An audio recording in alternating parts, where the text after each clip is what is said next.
वांगचुक मामले में supreme court में सुनवाई हुई है और 29 तारीख की डेट लगी है। मेरे साथ ज़्यादा बातचीत के लिए मौजूद हैं उनकी पत्नी गीतांजलि जी। मैडम छोटा सर। मैडम जिस तरीके की बातें सुप्रीम कोर्ट में आई, कहा कि आप लोग ग्राउंड बदल रहे हैं, इस तरह की बातें की जा रही हैं। नहीं, आप बिना समझे आप क्वेश्चन पूछ रहे हैं। कब किसी ने नहीं कहा कि कोई ग्राउंड बदल रहा है। पहली जो हियरिंग हुई थी उसमें हमने डिटेंशन ऑर्डर के ग्राउंड्स के लिए अपील की थी, जो सुप्रीम कोर्ट के ऑर्डर के बाद मुझे 7 तारीख को मिले। लेकिन 11 तारीख को जब मैं गई कि सोनम उन ग्राउंड्स ऑफ डिटेंशन के बारे में क्या चैलेंज कर रहे हैं वो लेने के लिए, तो मुझे नहीं दिया गया। तो आज बस हमने यही 2 प्रेयर्स की हैं कि जो भी सोनम ने चैलेंज किया है डिटेंशन ग्राउंड्स, वो हमें कॉपी मिले, जो कि सुप्रीम कोर्ट ने अग्री किया है।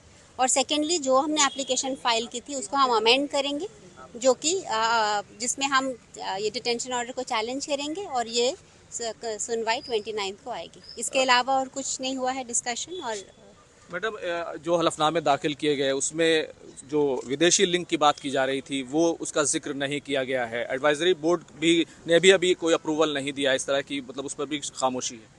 नहीं, विदेशी लिंक पे ही नहीं, और बहुत सारी चीज़ें, सीबीआई रेड हो या लैंड हो, किसी का उसमें जिक्र नहीं है। क्योंकि जब उन्होंने ये फाइल किया और हमने उसको रिफ्यूट किया तो पूरे देश ने देखा कि उसमें कोई दम नहीं था। तो इसलिए इसमें बहुत सारे सोनम के वीडियोस हैं जो कि आउट ऑफ कॉन्टेक्स्ट लिए गए हैं, जिसमें उसकी उन्होंने जो कहा है उसके पहले उन्होंने क्यों कहा है और बाद में उन्होंने कैसे उसको रिफ्यूट किया है वो इंक्लूडेड नहीं है।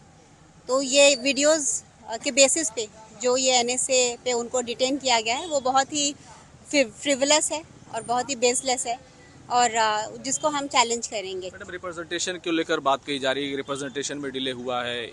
सर बस मैडम एक आखिरी सवाल, जोधपुर प्रशासन, जोधपुर जेल की तरफ से जो एफिडेविट आया है उसमें ये कहा गया है कि सोनम वांगचुक पूरी तरीके से ठीक हैं। और तो ये थी सोनम वांगचुक की पत्नी गीतांजलि, जिनका साफ तौर पर कहना है कि कोर्ट में जो है एक बार उनको ज़रूर तारीख मिली है और जो कुछ सोनम वांगचुक पर इल्ज़ामात लगाए गए हैं वो गलत हैं। खुर्रम शहजाद, न्यूज़ 18, दिल्ली।